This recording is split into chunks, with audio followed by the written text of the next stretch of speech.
my answer may not be considered gracious if I limit it to Nigeria. So let me expand it a little bit to include some of the countries we have around us. Please go on. Many times when you look at developing nations, one of the things that people look at is infrastructure development. People look at, oh, their universities. People look at, oh, their bridges. People look at, oh, their flyovers. People look at, oh, their super highways and all of those. But part of the things you also find in developing nations is that their identity is still developing. So in many parts of Africa, there is that identity crisis. For instance, are we Igbos or are we Nigerians? Are we Yorubas or are we Nigerians? Are we Hausas or are we Nigerians? Are we Fulanis or are we Nigerians? And if we limit it to that just Nigeria, it will be unkind and uncharitable, because if you go to Togo, you will find such questions. If you go to Cote d'Ivoire, you will find such questions. If you go to, for instance, the Oromia region in Ethiopia, where they are having conflict, as you would know, the conflict you have in Ethiopia today is deeply rooted in identity management. It's also deeply rooted in, some of those questions around identity. And so, in fact, anywhere you study conflict in Africa, it is boiled down to two key issues: identity management and resource control. But many times both are interwoven. So if you look at, for instance, what is happening to Nigeria's Middle Belt region, you will find some elements of identity management, where the people will tell you, oh, we are indigenous landowners, and these people came in speaking a language distinct from us, possibly worshipping a god distinct from the way we worship, and they want to take ownership of our lands and they want to subjugate us. So it is there for all to see, whether it is in the political circle where you feel that some parts of Nigeria feel that other parts want to dominate them. And you also have the questions around Lagos, where you would have heard some people saying, oh no, these are settlers, these people want to take over our land and all of those things. So we have not accepted wholeheartedly the concept of Nigeria as a modern state construct. People have accepted Yoruba as a construct. People have accepted Igbo, or sometimes Biafra, as a construct. People have identified Hausa as a construct. People have identified Fulani as a construct. Even more recently, people have identified Islam as a construct. But Nigeria, people have not come to identify that as a construct. And that's why you see that we are teetering on the seams, that many people are more tribal than they are nationalistic. And that's a question that until you resolve it, no matter how many skyscrapers you build in Lagos, the identity can bring them down in one night. I mean, okay, you said something about identity crisis and identity management. I mean, for a layman, can you shed more light on it? Oh, okay. So what we mean by identity is that for some time, like if you go through some of the commentaries, you would indeed have seen many people who would say, oh, I am more Hausa Fulani than I'm Nigerian. I will promote a sectional interest. And so when relating more to their state than the entire country. Yes, they are not just even the states, even within the state, because you would know that many states in Nigeria are not monoethnic. That many states in Nigeria have, many infused ethnicities in them. There are very few states that are monoethnic. In Nigeria, you can find such in the southeast, you can find such in the southwest, but apart from those few, many other states across the country, including in the core north, are not monoethnic. All right, there may be a dominant ethnic group, but it's many. So when people are suffering from identity crisis, they view public policy from the prism of their identity. So if, for instance, a Bulgarian wants to appoint someone, he wants to appoint someone from his tribe or from his region or from his religion. And so if they are designing public policies, they are designing public policies that favor them.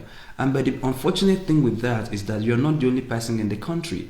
All right, so the people who you exclude will feel that sense of exclusion.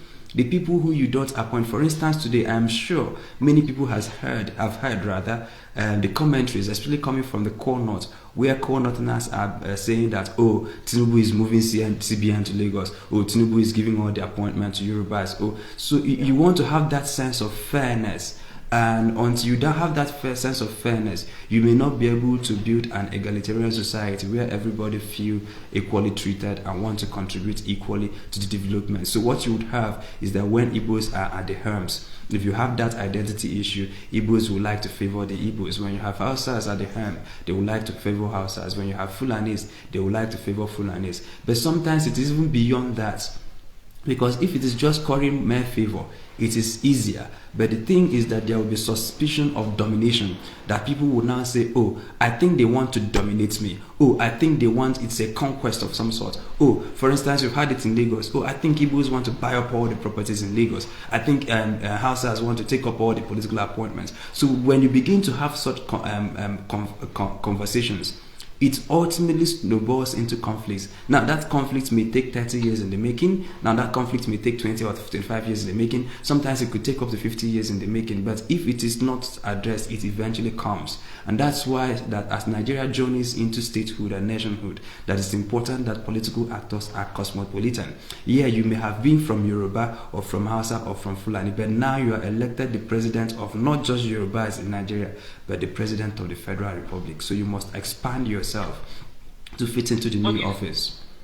Okay, so is this not the same? Not synonymous to saying using the word like low self-esteem or probably a low ethnic aspect? Yes, it has to. I agree with you, my dear brother, that you have to also look at the worldview of the would-be leader. All right, because if you see someone who is narrow-minded, who sees things only from his perspective, and no matter, for instance, I wrote an article about a former governor of my state, Governor Willie Obiano, who is, by the way, now in EFCC net, trying to account for his alleged mismanagement or misappropriation of Anambra resources. I did say that the governor was elected to become the governor of Anambra State, but he could not bring himself to find the difference between being the governor of Anambra State from Aguleri and being the governor of Aguleri, which is his hometown, because it appeared as if he was citing all developmental projects in his hometown to the exclusion and to the air of other local governments in the state. And if you take that same person to make him the president of Nigeria, he will undoubtedly cite almost all the developmental projects in his state. If you take that person, if there is something like a unified Africa, and you take that same person and make him the president of a quote-unquote unified Africa, he will still take and cite developmental projects in his own side of the country. And then even when you are dealing with the state, it is not just all parts of the state, it is his religious side of the state.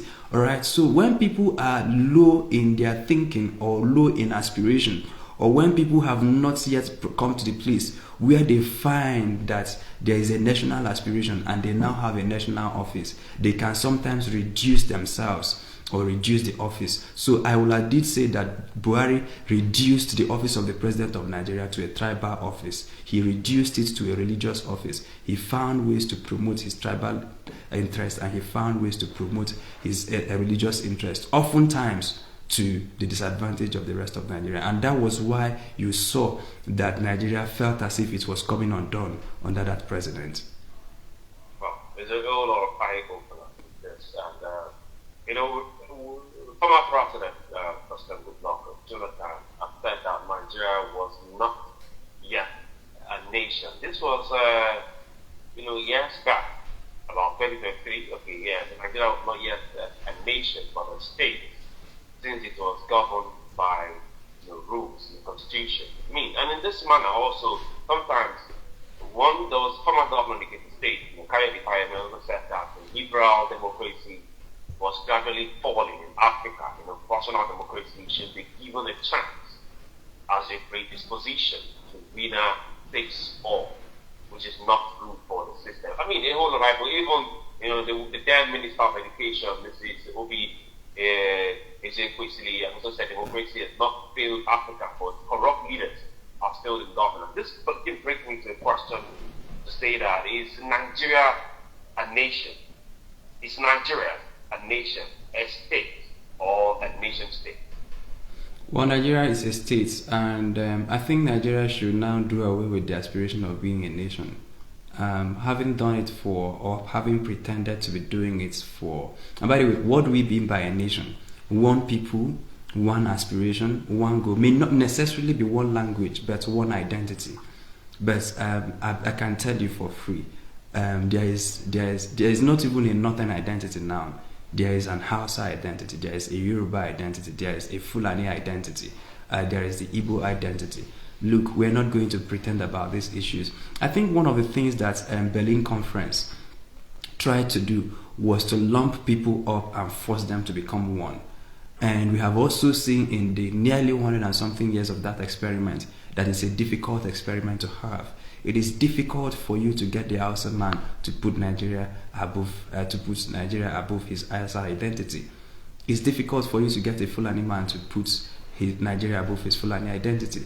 I can also tell you for free, it's difficult for you to get an Igbo man to put Nigeria above his Igbo identity. I mean, there are a few people who are doing it, but the majority are tribal. All right. So instead of trying unnecessarily to build a Fox identity that is not there, why don't you try to make it okay? You are Hausa, be fair. Remain Yoruba, but the laws are there. Remain Igbo, but the laws are there. All right. So you see it, for instance, in Switzerland. You see that Swiss cantonment system is as a result of mutual distrust. You know, in Switzerland, you study their government. They don't have the kind of government we have here, where you have a winner-take-all situation. They have a rotational presidency that rotates every 6 months or thereabouts. And that's as a result of the cantonment or the states not trusting each other. And so where you have that people are not able to submit that their identity for it to be subsumed under a larger national identity, then what you can do is set the template for fairness. If an Igbo man is there, what is the limit of what you can do to others? If an Hausa man is there, what is the limit of what you can do to others? If a Yoruba man is there, what is the limit? Can we whittle down the powers of the office of the president? And that's what you see by the agitations for regionalism. Can we whittle down the power of the person there so that if an Hausa man is there, Yorubas can develop on their own without him? If a Yoruba man is there, Hausas can develop without him. If an Igbo man is there, other parts of Nigeria can find full development without waiting for the person at the center. But the problem with the construct of Nigeria is that you have a unitary system that consolidates power at the center, but there is no single identity. So now the whole power is in Abuja, but that power can now be made to favor the Fulanis. The whole power is in Abuja, but that power can be made to favor the Igbos. The whole power is in Abuja, but that power can be made to favor the Yorubas. And almost all the time, other people are grinding and gnashing their teeth at the corner. And when you have people in the same country gnashing their teeth at the corner, then it will not be for so long before that grinding of the teeth or gnashing of the teeth inside your house will become public manifestations of sometimes what you call insecurity. Now, if it is in the southeast, it can come in form of regional agitations for a different statehood. It can also come for agitations for Oduduwa Republic. And then in the north, it can come for a manifestation of the implementation of Sharia. Or sometimes it can manifest itself as Boko Haram. Sometimes it can manifest itself as banditry. Sometimes it can manifest itself as supposed Fulani herdsmen issue. But these are people who are eating away at the power of the center. These are people who are challenging the authority of the center. So instead of having those violent armed confrontations, why don't we decentralize power to make it so much so that even if we have an Hausa president, the Yorubas feel confident of what they can achieve on their own, irrespective of what is happening in Abuja? This is I was almost thinking about ethnicity in this, and sometimes they talk a whole lot about the harassment of ethnicity in Nigeria, where it's like you said, this one claims to be this one claims to be that, this one claims to be this state, and therefore we are mixing it up, we're not coming together to do this. But let me quickly open the phone lines while people comment. The phone lines that may go to Nigeria in case you want to ask a question or want to make your contribution on the show. The phone line is 0802 978 8003. 0802 978 8003 or 0802 502 7711. 0802 502 7711. You can also reach us on 0705 890 4927. 0705 890 4927. We also have the Executive Director of Africa's Morning Center for Public Policy. Good person in the house. They have their phone lines. All right, quickly, let's talk about this governance system, which is patterned after this monarchical tendencies rather than towards civil democratic processes. We run the affairs of the state that see the leaders as king with absolute power. Before I come to that, let's take this forward. Hello, good morning. Hello, good morning. Hello, good morning. Can you hear us? Please, can you be audible a bit so we can hear you? All right, Monday from Lagos Island. Please make your question or your comment.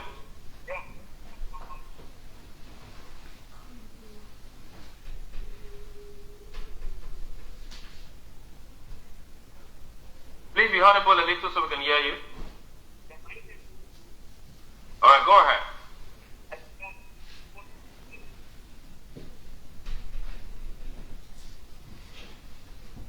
Hello? Hello? Oh, let's call us back. He was talking about tribalism in Nigeria, but I didn't get point there. The phone lines again. Guess you didn't get that. 0802 978 8003. 0802 978 8003.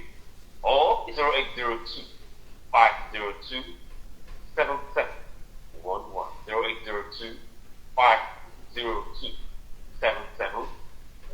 An alternative number you can also reach us is 0705 890 4927. 0705 890 4927. Don't forget you can also reach us on the WhatsApp. You know, send your message via WhatsApp on 0705 6900 927. 0705 6900 927.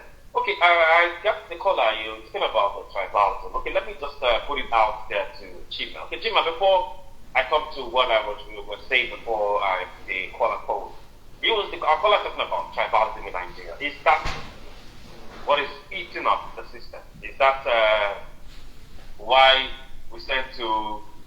Okay, is that why we tend to question the issue of ethnic hate, bigotry, despite all the attempts for unity? Is that what is eating us up? Well, I don't want people to come up with the impression that something is wrong with Nigerians or that something is wrong with Africans. It's just a general human condition, all right? In developed so-called advanced democracies, you will find incidences of racism in England, or if you're looking at English football, it is there. I mean, there's so much about other countries. Let's talk about Nigeria. But before then, let's pick this forward. Hello, good morning. Hello, good morning. All right, okay. I mean, I was saying if you're talking about England, this is Nigeria. No, but because if you have an unworkable idea, you might think that. Hello, good morning. We're having an issue with the calls today. Hello, good morning. What's the name of where you call it from? Please, can you reduce the volume on your radio set, please? Okay. We can still hear ourselves. Please reduce the volume on your radio set, or just maybe walk away from your radio set. Okay. Are you hearing me now? Yes, go ahead. Yes, sir. So, in the state of how Nigeria will get adapted, the tribalism in Nigeria is what making what is happening now in this nation. That instead of promoting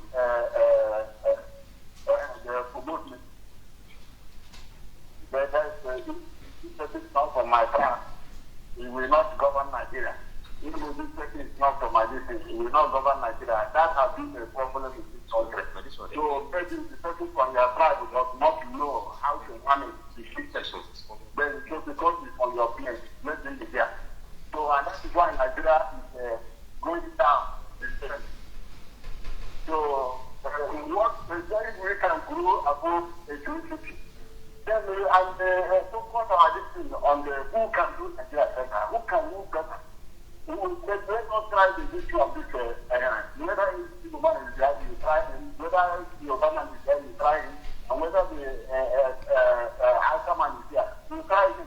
Then after all said and done, you know who can, better the cause of our nation. That is what a nation building is all about. Also, the capacity is what successful in Nigeria is what it is presently. If this person is not from our place, it cannot be that is nothing good. All right, thank you very much. Hello, good morning. Hello, good morning. All right, I don't know if you get that, Chima question.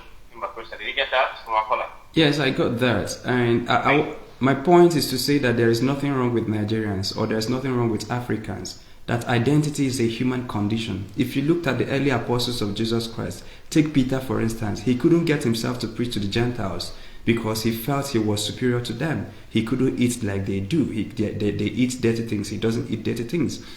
If you look at America, it is there today. Out of all the many experimentation of America, they've only had one black president, and that black president was still heckled by a section of the population until he left office. And only God knows when you will get next person that will look like him to become the president of America. Look at what is happening in Britain. Can you get a Welshman or an Irishman to lead Britain? So the identity. So I don't want Nigerians to be working hard on things that doesn't exist.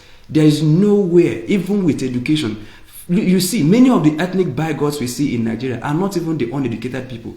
They are the professors. These are people who have 3 PhDs. These are people who have studied outside of the country. Yet, you cannot educate them out of their bigotry. There are some people in Italy or in Britain or elsewhere in the world, you can't educate them out of their ethnicity. So it takes a high level of education that you will achieve what this man is talking about. Because during the elections, Yoruba man will speak Yoruba. Let me go with you, Elizabeth. We'll have a caller also. Good morning. Hello.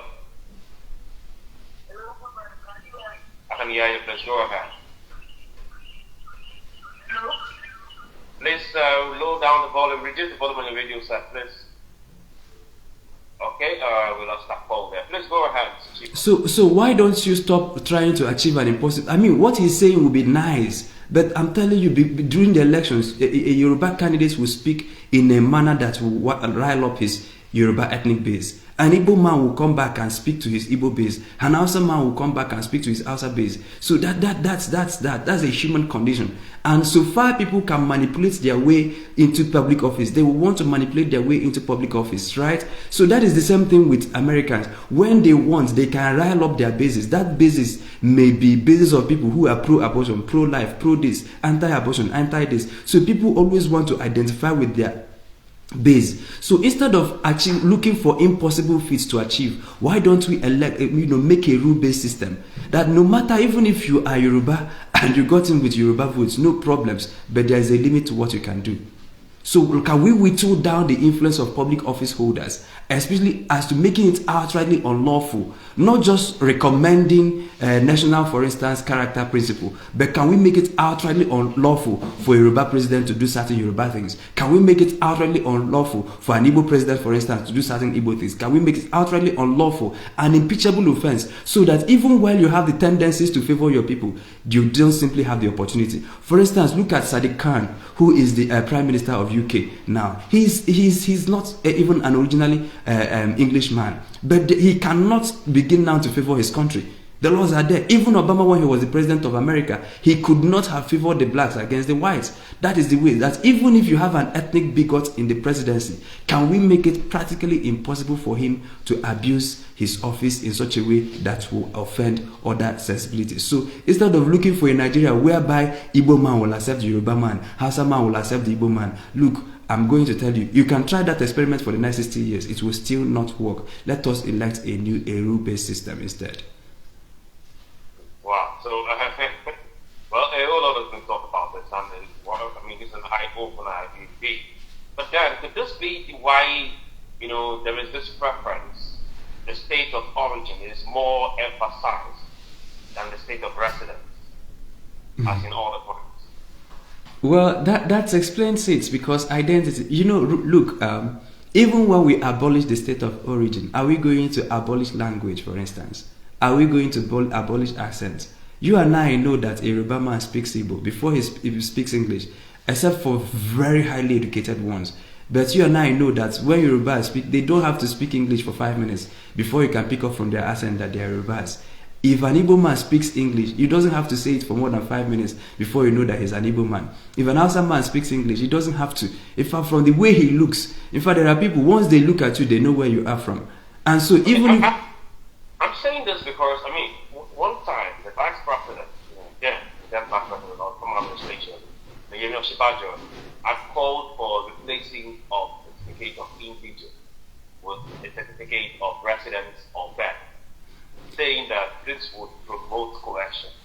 I mean, he also called for a more strong and more equitable justice rules, just that in aspect of that judicial system, and so that this tribal and religious ethnic affiliations will probably maybe reduce. But from all you are saying, I mean, it seems like, well, there is something missing somewhere. I think people are trying to legislate behavior. Okay, you're saying something? Yes, there are some things you can achieve with instruments of public policy, but there are certain elements of behavior you can't legislate. For instance, okay, if you say, let's remove that certificate of origin and replace it with place of residence, all right? When an Igbo man is running for governor of Lagos State, he doesn't have to do anything for you to know that he's an Igbo man. All right, we'll come to that. Let's come to more of that. Let's quickly take this short break. When we come back, we'll deep more into the certificate of indigene, certificate of origin, and all the drama with it. Take this break. We'll be right back.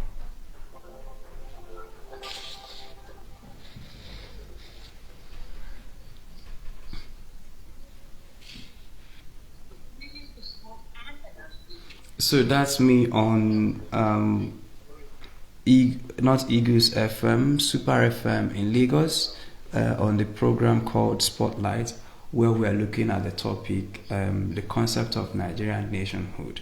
And I have been with the anchor who's been asking series of questions on identity management. I think Nigerians have an unworkable system and an impossible aspiration. Even Americans are not looking forward to a day where they can eschew their racism, which is their own form of tribalism. And Brits are not looking forward to that day, but we can have a rule-based system. Look, let's stop pretending about it. That day will not come when the Yorubas will wholeheartedly trust the Igbos. It will not come. That day will not come when Fulanis will suddenly wholeheartedly trust the Yorubas. It will not come. We will still have to be dealing with issues of identity, issues of mutual suspicion, and all of those things. So my primary argument is that we should build a system that factors in all of these differences, but sets the law that even when you are Igbo, there is something as a limit to your Igbo-ness. So let's get back to the interview. Because the phone lines are still open. Yes, it's still Spotlight, where we're discussing the concept of Nigerian nationhood. The concept of Nigerian nationhood. And we have Mr. Chima, Christian, the Executive Director, Africa's Morning Center for Public Policy and Good Governance. And the phone lines are open to 0802 978 8003. 0802 978 8003. You also have 0802 502 7711. 0802 502 7711. Before we go on that break, you were telling Chima Christian about what the former Vice President Yemi Chima said. It's called for replacement of certificate of indigence with the certificate of residence or birth. And we're trying to relate this with what is happening where there are more emphasis on state of origin in our system today than the state of residence. Okay, you were digging deep more on that. The question. Yes, I was saying that's a good aspiration to have, but I'm saying that okay, if you now replace it with place of residence, an Hausa man in Lagos will still look Hausa.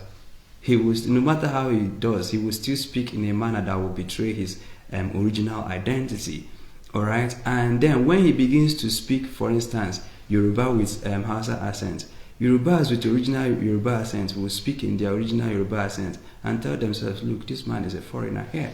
And so what I'm trying to say is that people are trying to legislate behavior And there are certain issues you can achieve with public policy issues, with law and other issues, but there are certain limits you can't cross. You can't ban away identity. And so if you start out in that thread, then what you want to do is let us all do away with Yoruba Igbo. Let us have a common identity. Nobody should speak Yoruba in Nigeria any longer. Let us speak one language. Nobody should speak outside again in Nigeria. Let us speak one language. Let us have one name.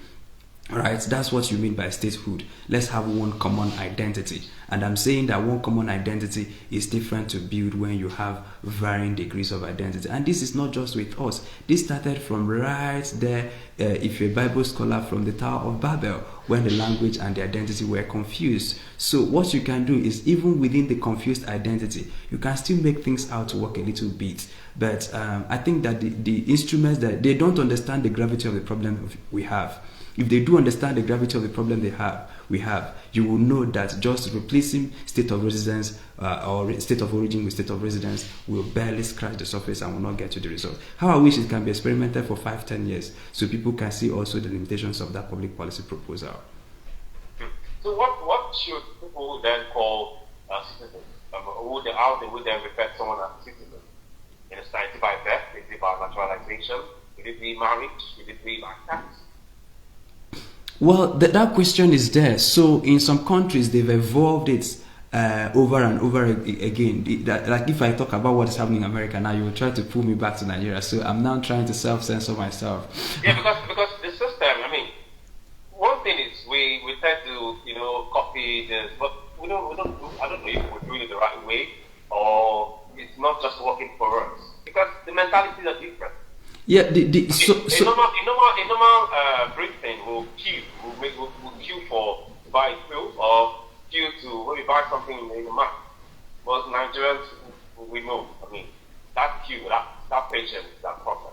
No. So Brits are also impatient, but what you have there is years and years of education and civilization. All right. So if you bring Brits to Nigeria and have them train here for 40 years, they will. I can see many expatriates who have been here for so long. They break traffic lights more than Nigerians. So you also see that some of those things are there. But let me quickly answer to the earlier question. So if you look at trying to build societal cohesion, it's an impossible task. It's a fool's errand. You can't achieve it. There's no way you can achieve Yorubas to beat them out of their Yorubaness. Is just no way you can get Igbos to beat them out of their Igboness. There's no way you can get Fulanis to beat them out of their Fulaniness. But the issues are even deeper than that there are some identities that can coexist with each other, that the similarities are there and the mutual suspicion is limited. For instance, and I'll take you through history. If you notice, there is this kind of affinity between core northern Nigeria and Niger and Chad. You can't wish it away. And that was why when Tinubu and ECOWAS proposed to sanction Niger, to go to war with Niger, it was for many core northerners an affront. Alright? And I can tell you for free, there is a little bit of affinity. You know what? A traditional Yoruba man would prefer to do business with a Benin Republic man or a Togolese compared to doing business with someone from the southeast. That I can tell you for free. But the original map of Africa was not drawn with this kind of things in mind. People just sat at Berlin conferences and drew maps of Africa. Sometimes they put in conflicting identities, highly competitive identities into one country, and they will keep fighting each other for the next 500 years. So what I'm saying is this, look at it critically and don't shut me down. I want you to listen with your mind open. Alright, so what if the map of Africa, not just that of Nigeria, is redrawn a little bit? Since Hausas can deal better with Chadians, can we begin to look at regional expansion? Can we begin to put those identities that are easier to manage together? Imagine if you have put Pakistan and India as one country, what would they have become today? So some things are better managed, but where you can't get that level of cohesion or looseness, then make the unitary system a little bit at ease, so that core northerners can design the north the way they want to design it, and the southeast can look the way the southerners want it to look like, and southwest can look the way southwesterners want to. Instead of forcing everybody to have this unitary structure, that doesn't work. So that's my point, that you can't get over this identity issue. There is no way you can get Yorubas to accept Nigeria over Yoruba. You can't get Fulanis to accept Nigeria over. You can't get Igbos to accept. So when we understand that this is a human limitation and that is not just happening here, it's happening everywhere in the world, then can we now begin to look at what we can achieve instead of setting impossible goals for ourselves? We have set impossible goals for ourselves for 60 years. We've not achieved it. Let us set new goals and try to achieve it. All right. Thank you so much, Chima. You've been providing some very insightful opinions and ideas to the question of Nigerian nationhood. There was a question that Michael wanted to ask you before we went into the issue of tribalism, ethnicity, and all of that. And that's a question of when you look at Nigeria, and I'll give recent example. Just yesterday, of course, you are aware of the crisis in Delta State that started at Thursday, or maybe even before then, that led to the killing of some soldiers and some other civilians. And that crisis has extended now to Bayelsa State in the Nigerian military pursuit of those who they call the perpetrators of that crime in the Nigerian state. The governor of Delta State went to the Asofila. According to him, he said he went to brief the president on what was happening. And you find this happening so many times. Just this morning, I read that the governor of Kaduna State said he speaks with the president twice on the phone daily on the Kaduna situation. And you know that there's been a lot of kidnapping in the last 2 weeks. Hundreds of people now victims or abducted by so-called bandits in that particular place. So whenever there's a crisis in a country, you find that governors are very quick to rush all the way to Abuja. You remember what happened in Ekiti in January when the students were kidnapped? The governor, the next day, was on his way to Abuja to speak to the president. So you find that governors are supposed to pretend over their own state as an independent entity in that sense. Treat the president as though the president is a monarch or a king. You sign that in the way that they relate to him, in the way that they talk about him, in the way that they talk to him. And governors, even in their own state, you find that local government chairman treats them as though they are kings and monarchs. You remember that particular case from Ogun State last year, where a particular local government chairman made an allegation that they had not received their allocation for so many years. And after which, some of his colleagues who are supposed to be local government chairman as well went to meet the governor in Abeokuta, and they frustrated, in Yoruba we call it the value, apologizing to the governor that, that man who spoke on behalf of their union was speaking just for himself and not on behalf of other local government chairman in Ogun State. So, and people will say that we want a kind of cabinet democracy. We know what that means. So, why is this so? Is this a result of maybe our history before before we get independence, because we had long years, hundreds of years of monarchies? Is that what we imported into all kind of democracy?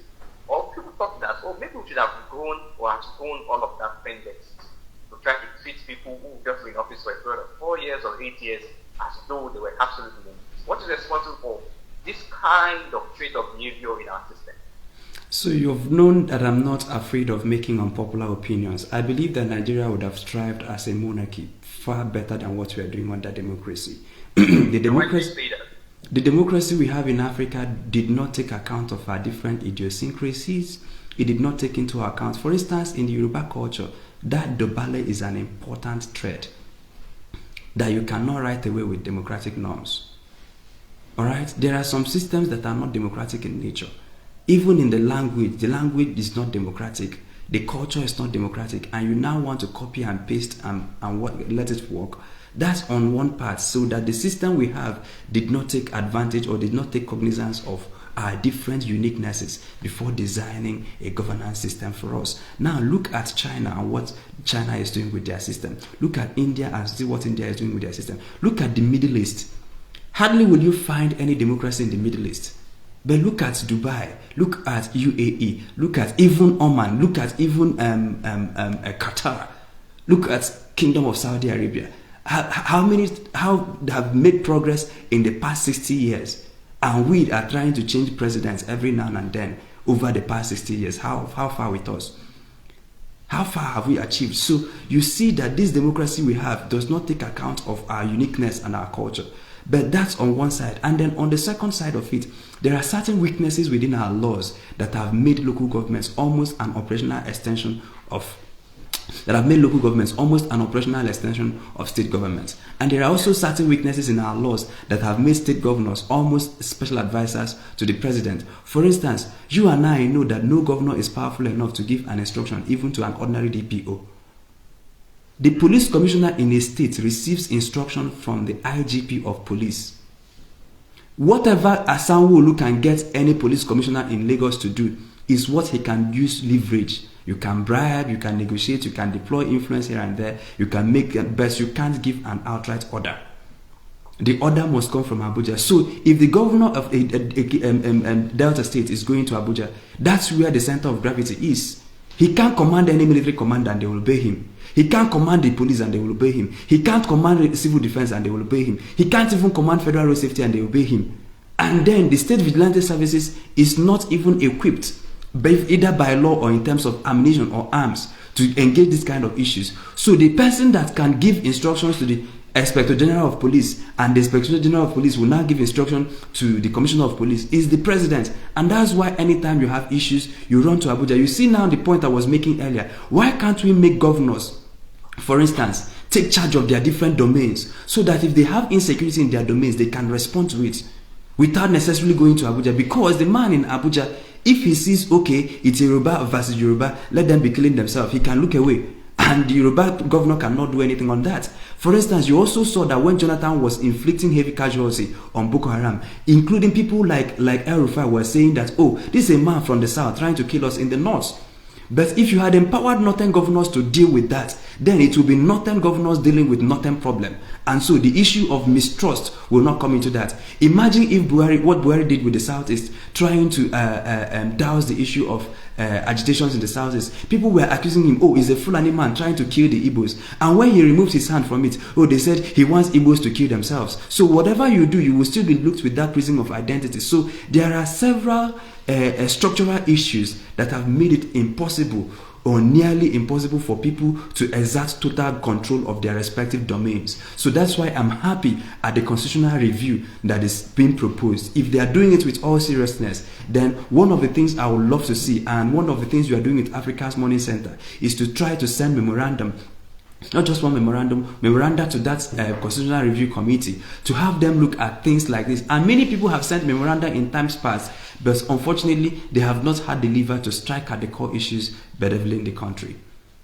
No, I wanted to make a point about that constitutional review committee, but you already went there anyway. So I'll just ask another important question about the point you made regarding Africa. You said in your opinion you do not think that democracies as we practice in this part of the world is best suited for. They think that maybe monarchy should be better. But you know that when you have that kind of system, it gives room to autocratic or authoritarian tendencies from these people who are supposed to be leaders, who sometimes can turn into rulers. We see, the way the rule of law play out in some of these countries that you mentioned. Even in some countries in Africa, like in Rwanda, for example, where they say people like their president is exercising what they may call benevolent democracy and all kinds of things. Do you think that we start to practice that kind of system in a country like Nigeria with enough tendencies to misuse of statutory power? Do you think that maybe that will work in some way, either to achieve any form of coercion, like you said before, that will not work, or any form of development in any sense? Because just looking at other systems that you referenced, do you think that if that is replicated in Nigeria, it will work in any form to advance us maybe economically, politically? The history of Nigeria did not start in 1914. It definitely did not start in 1960. People have been existing. You study how they were existing before 1914. And you study how they were existing before 1916. And that will tell you who they are. All right? Before the invasion and this forceful feeding bottle governance system that they've given us. All right? So you study those things. And when people talk about democracies, you see, there is nothing democratic about Nigeria's democracy. Everything you see in a military dictatorship is at work here. Is there freedom of speech? Is there freedom to choose who your leaders are? Is there freedom to protest? Every other thing you fear in a military dictatorship happen in Nigeria. What then are you talking about democracy? Do you have press freedom in Nigeria? There are things I can't say on your platform. If I say it here, NBC will shut you guys down the next day. Do you have freedom of speech? Do you have a free media? So you don't have all the benefits of democracy, but you have all the limitations of democracy. Why do I say that? All the other things that are supposed to help democracy work are not in full. Everything democracy is supposed to give the citizens, it does not give them. But now the bottom line is that in a democratic system, it is difficult to achieve consensus. Look, Nigeria has been trying to change their... Do you know that no civilian president has altered the structure of Nigeria ever? Every major structural change in Nigeria, whether it's creation of additional states, whether it's change of constitution, has been always done by the military. And there's a reason. Because democracy, it is difficult, if not near impossible, to form a major consensus. So you are in a place where you are not enjoying the benefits of the so-called democracy. But you are also in a place where you don't have that kind of cohesive power to exert your will on the nation. Now, the 1999 constitution is as a result of military exertion of power and influence. The creation of 36 states, exertion of military influence. Creation of 30 states, exertion of military influence. Dissolution of the 1963 constitution. So if you leave Nigeria the way it is with this kind of democracy, we will be talking about constitutional review 60 years from now and we will still not do it. And so what I'm saying is that since it has been agreed that you are not practicing democracy, either in terms of what the citizens are supposed to benefit or what the systems that can help democracy. Okay, go and read Paul Collier's Wars, Guns and Votes. Paul Collier is, by the way, a political economist. And he's one of the brilliant guys doing this thing. And they travel around from country to country. And he has said with his researchers that there are conditions that must be met before democracy can work for any nation. Those are 1, literacy rate, and 2, income of the people. What is franchise to someone in, for instance, Zamfara State? Has never look at the out of school children there. You saw the statistics that was just released. Yes, someone who has not been to school, has never been to any class in his life, don't know where his next meal is coming from, doesn't even have a television, let alone understanding what the economic policies of Buhari or economic policies of Tinubu, and then you tell him he has a franchise. A franchise that can be compromised with 500 naira. That's why you are shouting no vote buying, no vote buying. People you are telling don't sell your votes, their votes can be compromised with 2,000 and you tell them that you have a franchise. Franchise for what? So you don't have a franchise that can be, if it can be compromised by 500 naira, it's not franchise. If it can be compromised by mere ethnic appellation, it is not franchise. If it can be compromised by mere religious appellation, it is not franchise. There were some people, the only thing you needed to tell them to get their votes is a miloko. Is that a franchise? So what I'm telling you that you are dealing with and calling democracy in Nigeria is not working. Now, compare that to what you have in UAE, where you could say that they are not enjoying dividends of democracy. Who is the Nigerian citizen that enjoys more dividends of a good country, more than what UAE is giving their citizen, more than what Qatar is giving their citizen, more than what Oman is giving their citizen? Close your eyes and imagine for a minute that Obasanjo is still the president of Nigeria till today. Close your eyes and see where Nigeria would have gotten to without subjecting him to periodic elections. Without subjecting him to periodic elections.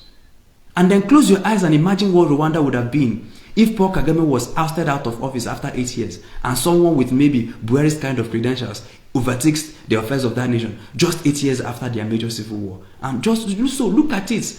Even the stable democracies you have in Europe now, many of those stable democracies did not achieve stability until years and years of monarchy. It was years and years of monarchy that helped them to build democracy in Europe.